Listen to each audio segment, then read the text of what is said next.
Audio. All right.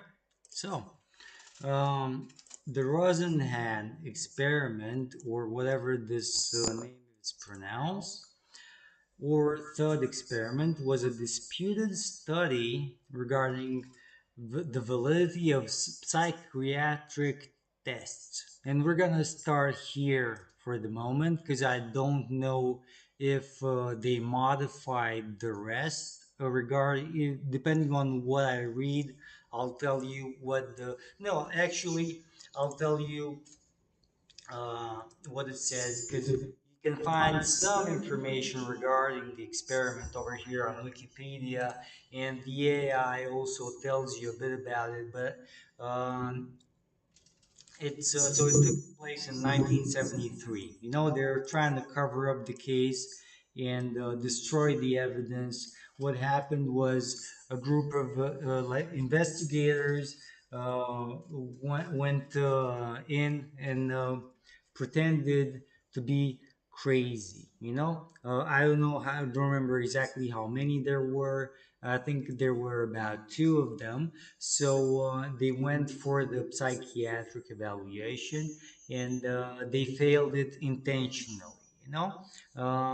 Like at the tests, they answered like weird stuff. So they were placed into the so-called psychiatric hospital. They were normal. As I said, this is was an experiment to see to test the validity of the psychiatrical test of the evaluations and the psychological evaluations. So after being placed in the so-called hospital, they stood there for a while, and then they said, "Okay, let's stop pretending to be crazy." That was the purpose, and retake the test in order to get out and see what happens. So they retook the tests, and they barely got out. Like super hard, it was super hard with them because they passed the tests either way. The thing is, they didn't want to let them out.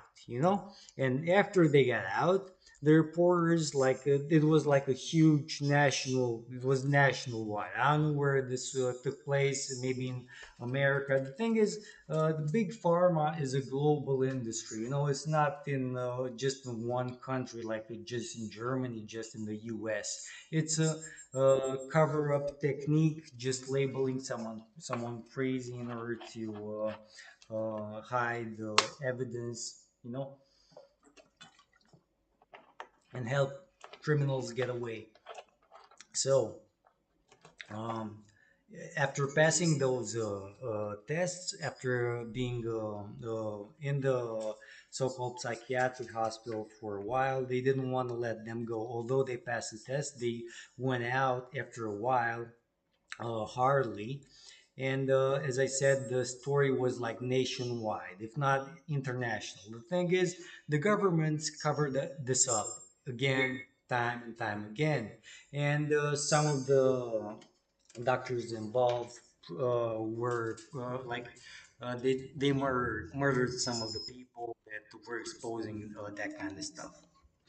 So now that I told you what the experiment was actually about, because they're phony tests, they're not there to, as I said, they stopped pretending to be crazy. They took the same test, and the doctors failed them intentionally just because they wanted to keep them there. After making the stuff public, the governments covered that up. The medical system covered that up. So let's read what Wikipedia has to say about this. For the experiment, participants submitted themselves for evaluation at various psychiatric institutions. So it wasn't just at one hospital, so-called hospital, institution, whatever, and feigned hallucinations in order to be accepted. So they faked having hallucinations, but acted normally from then onward. Each was diagnosed with the psychiatric disorder and given antipsychotic medication. The study was arranged by psychologist David Rosenhan. Oh, okay, so Stanford University professor, and published by the Journal of Science in 1973 with the title On Being Sane in Insane Places. As a critique of psychiatric diagnosis, it broached the topic of wrongful involuntarily commitment. The experiment is said to have accelerated the movement to reform mental institutions and to deinstitutionalize as many mental patients as possible. Rosenhan claimed that he, along with 8 other people, so it wasn't just two of them, 5 men and 3 women entered. Yeah, it was at least two. I knew there were more. Like I read about this a few times, like a while back. Rosenham claimed that along with 8 other people, 5 men and 3 women entered 12 hospitals in 5 states on both coasts of the United States. So it's in America. Uh, 3 of the participants were admitted, but as I said, like big pharma is like a global industry, it's international, you know, it's not happening just in America. 3 of the participants were admitted for only a brief period of time, and in order to obtain sufficient documented experiences, they reapplied to additional institutions. Respondents defended psychiatry against the experiment's conclusions, saying that as psychiatric diagnosis relies largely on the patient's report of their experiences, faking their presence no more demonstrates problems with psychiatric diagnosis. Um, no, it actually demonstrates problems with the psychiatric diagnosis than lying about other medical symptoms. Let me read that again. So, respondents defended psychiatry against the experiment's conclusion. They defended, for some fucking reason, they defended the institution, the phony tests they were defended. Yeah, no, yeah. So it's a stupid excuse, you know. It has been alleged that at least part of the published results were distorted of or far. So that's, as I said, they're trying to cover this up time and time again, you know. And on Wikipedia, yeah, it like it doesn't say who covered it up, but it did. That's the thing. Um,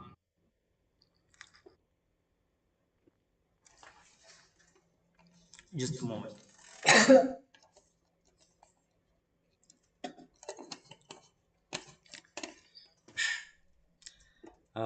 While listening to a lecture by a psychiatrist associated with antipsychiatrist claims, Rosenhan conceived of the experiment as a way to test the reliability of psychiatric diagnosis. The study concluded it was clear that we cannot distinguish the sane from the insane in psychiatric hospitals, and also illustrated the dangers of dehumanization and suggestion in psychiatric institutions. It suggested that the use of community mental health facilities, which concentrated on specific problems and behaviors rather than psychiatric terminology, might be a solution, and recommended that education to make psychiatric workers more aware of the social psychology of their facilities. Um, Rosenhan himself and 7 mentally healthy associates, termed pseudo patients, attempted to gain admission to psychiatric hospitals by telephoning for an appointment and feigning auditory hallucinations. The hospital staff were not informed of the experiment.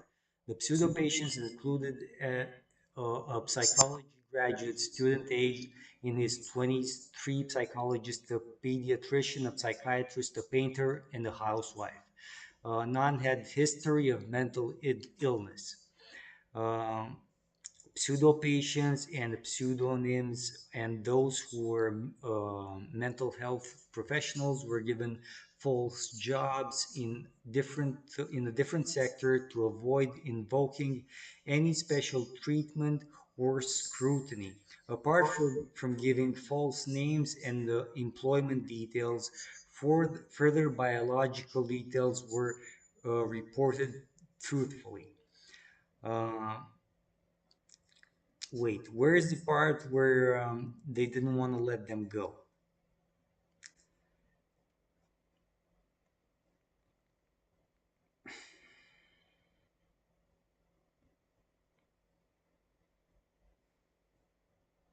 In the first three hospitalizations, 35 of the total 118 patients expressed the suspicions that the pseudo patients were sane. So if you're there and you can tell if someone's like crazy or not, maybe you're not actually crazy. Maybe you're just labeled that way in order for the government to cover stuff up. Um, or some organized crime group. Uh,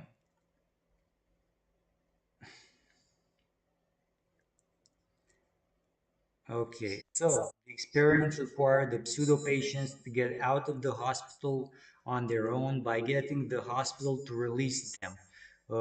Though a lawyer was retained to be on call for emergencies when it became clear that the pseudo patients would never ever be voluntarily released on short notice. Once admitted and diagnosed, the pseudo patients were not able to obtain their release until they agreed with the psychiatrists that they were mentally ill and began taking antipsychotic medications, which they flushed down toilet. No staff member reported that the pseudo patients were not taking their medication, because they're forcing you in these so-called hospitals. They force you to poison yourself, or if you refuse, they're gonna poison you themselves. They're gonna like administer the injections by force. They're gonna strap you to a bed, stuff like that, and force feed you the poisons. They tried to get out after they stopped pretending to be crazy, and the so-called psychiatrists, the so-called doctors, would only release them if they agreed they were mentally ill. You know, and if they did, they probably wouldn't have let them go either way. Then they would have probably stayed there forever. You know. So yeah, Rosenhan and the other pseudo patients reported an overwhelming sense of dehumanization, severe invasion of privacy, and boredom while hospitalized. Their possessions were searched randomly, and they were sometimes observed while using the toilet. They reported that though the staff seemed to be well meaning, they generally objectified and dehumanize the patients, often discussing patients at length in their presence as though they were not there, and avoiding direct interaction with the patients except as strictly necessary to perform official duties. Some attendants were prone to verbal and physical abuse of the patients when other staff were not present. A group of patients waiting outside the cafeteria half an hour before lunchtime were said by a doctor to his students to be experiencing oral acquisitive psychiatric systems. Contact with doctors averaged 6.8 minutes per day. That was back then. In Romania, for example, uh, that happens like I don't know, 5 minutes once every few days, maybe every 4 days or so. It's not daily, and even if it does, they're phony they're fake doctors. They just want to get the salary. They're gonna kill you with a smile on their face. So yeah, it's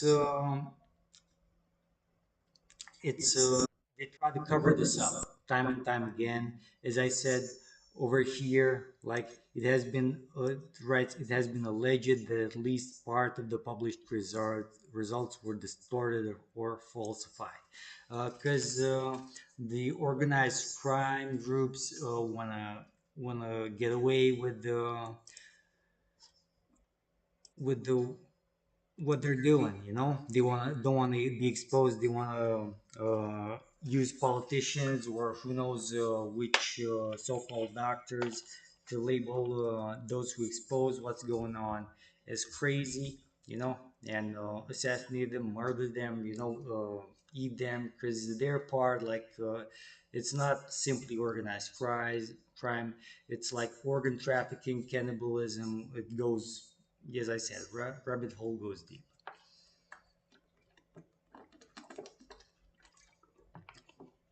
Uh, you know that expression, it's big business. You know, they're making a lot of money. Uh, yeah, and many of them are actually related. Um, you know, like it might not show up in the paperwork, like on their birth certificate, or if you do their like genealogy tree, you know, to see who's related to them. Uh, but even if they're not blood related, which many of them are, um, they're like in the fraternities. You know, these for like I mentioned fraternities before. Yeah. So now let's see what the robot says about it. Um,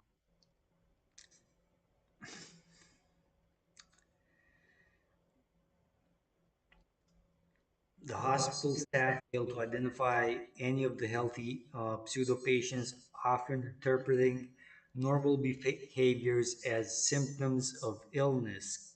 Uh, Conversely, real patients often correctly identified uh, as imposters. Um, in the second phase, Rosenhan told the hospital he would send fake patients. The staff intended identified 41 out of 193 real patients as imposters, despite Rosenhan sending none. Okay, so it was it was a test. Okay, they told him, I'm gonna send you like some test subjects. You know, you're gonna tell me based on your psychology test or psychiatric evaluation which one of them is crazy, which one of them is normal. He actually sent none. Uh, okay, over there, like on the in the second phase. We're not mentioning like when he went like with the three men when the eight of them went.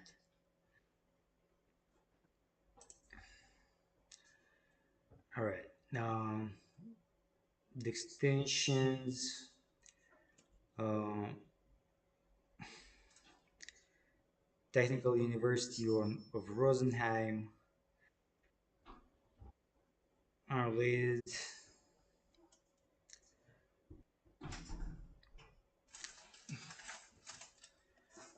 All right. So yeah, over here it doesn't mention about the cover up attempts. The robot doesn't mention how the big pharma and government tried to cover up the case. Okay, so that's it. All right. Stay blessed, stay vigilant. Hallelujah. Pentru că nu l-am pus eu. Nu, sincer nu știu cum să scad de el.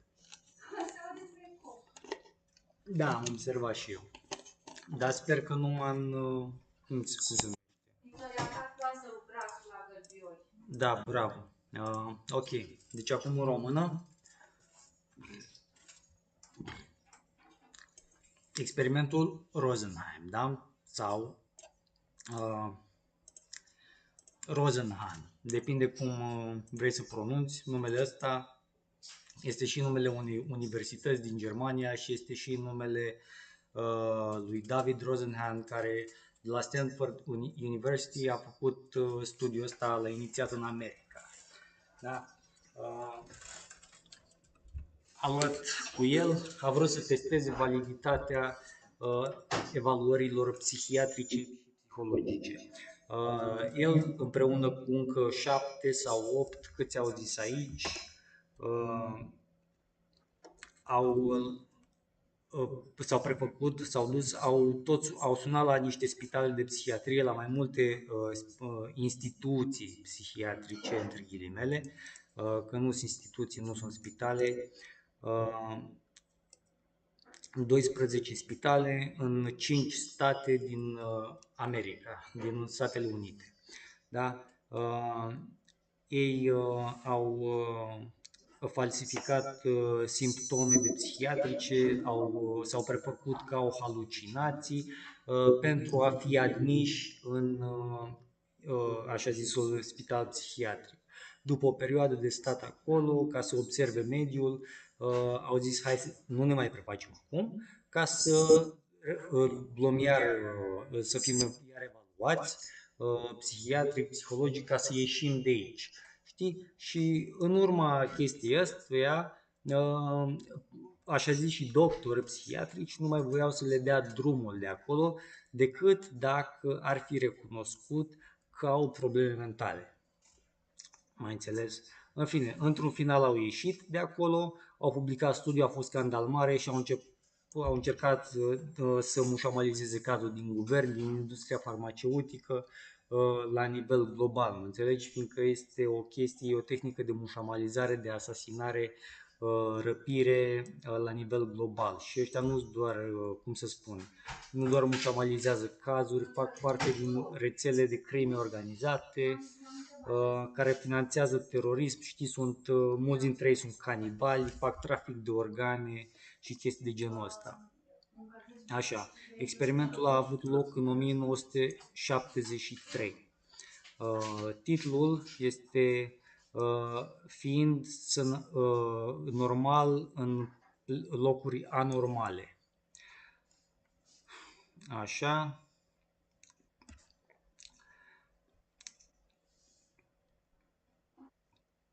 După cum am zis, s-au prefăcut că aud voci, că au halucinații auditorii pentru a fi admiși înăuntru. Da? Au observat abuzuri. O să dau puțin scroll în jos, dacă vrei pui pauză, îți faci poză și îți traduci chestiile astea. Și la ăsta la fel. La un moment dat, în faza a doua a experimentului, a anunțat gen așa zisele spitale că va trimite niște pseudopacienți, adică niște oameni care se prefacă sunt nebuni, ca să vadă dacă testele lor psihiatrice sunt pe bune sau nu. Adică asta le-a zis. Și răspunsul de la așa zisele spitale a fost că ei au identificat 41 din 193 de pacienți ca fiind de fapt normali, ca prefăcându-se că sunt nebuni. Și adevărul este că în faza a doua a experimentului nu a trimis de fapt niciun subiect de testare. Mai înțeles? Adică ăia au zis, da, deci trebuie neapărat să identificăm unii, sunt unii neapărat care sunt normali și se prefacă să de buni, noi o să luăm unii dintre ei și o să spunem că ăia sunt normali și că i-am identificat, ca să se prefacă că sunt valide, că sunt adevărate testele lor, prin care cataloghează oameni care expun chestii ca fiind nebuni, știi, ca să-i asasineze și așa mai departe, cum am menționat mai devreme. Deci, dând mai jos, când voiau să iasă,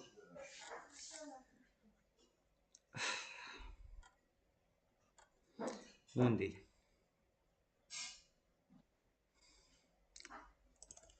Stai, lawyer. Așa. experimentul a cerut ca pseudopacienții, adică oamenii care se prefăceau că sunt nebuni, să iasă din spital. Deci că dacă luai parte la experiment, trebuia să te prefaci că ești nebun, să intri în spital și după aia să ieși din spital pe propriile tale puteri, nemai prefăcându-te că ești nebun, arătând de fapt că ești normal.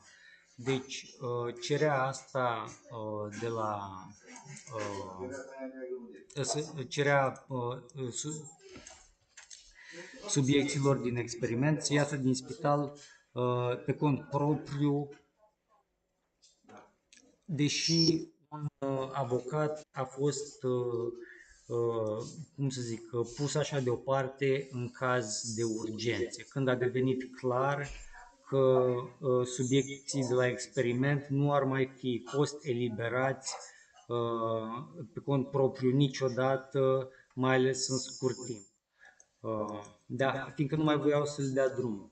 Odată ce au fost admiși, primiți în așa zisele spitale psihiatrice și diagnosticați, subiecții de la experiment nu au fost capabili să obțină eliberarea până nu au căzut de acord cu așa zis și doctori psihiatri că ei erau nebuni mental, că aveau probleme mentale și până nu începeau să ia otrăvurile acelea pe care în așa zisele spitale ți le administrează cu forța, mă înțelegi? Până nu acceptau să ia medicamentele antipsihotice, otrăvurile așa zise antipsihotice, pe care le aruncau la wc. Da? Niciunul din angajații de la spitale nu au raportat că pacienții nu și-au luat medicamentele. Asta pentru că li le dădeau forțat și nu prea apucau. Ei ar fi încercat, ar fi făcut asta, îi otrăvește cu forța, mă înțelegi? Îi leagă de pat, îi forțează să înghită, le face injecții cu forța, injecții nasoale, adică nu sunt sănătoase. Știi ce spun? Sunt studii bazate pe minciuni, bazate pe alte studii mincinoase, bazate pe cărți pline de minciuni și tot așa, care în ele, să zicem, au o propoziție adevărată, cum ar fi cerul e albastru când e soare afară. Știi ce spun? Când e senin. Știi? Și pentru aia, da, înseamnă că este bazat pe adevăr. Nu. Da. Și cam asta e. Au încercat să mușamalizeze cazul iar și iar, să spună că rezultatele experimentului sunt false, fabricate, că nu a avut loc, tot felul. Deci, după cum am spus, a avut loc în 1973 și de atunci încoace, tot încearcă să-l nege, să-l mușamalizeze. Doar că a trecut ceva timp de atunci, mă înțelegi? Și a rămas așa, în urmă oamenii relativ l-au uitat, unii dintre ei. În fine, ok, deci, cam atât. Rămâi binecuvântat și vigilent. Aleluia, hoa!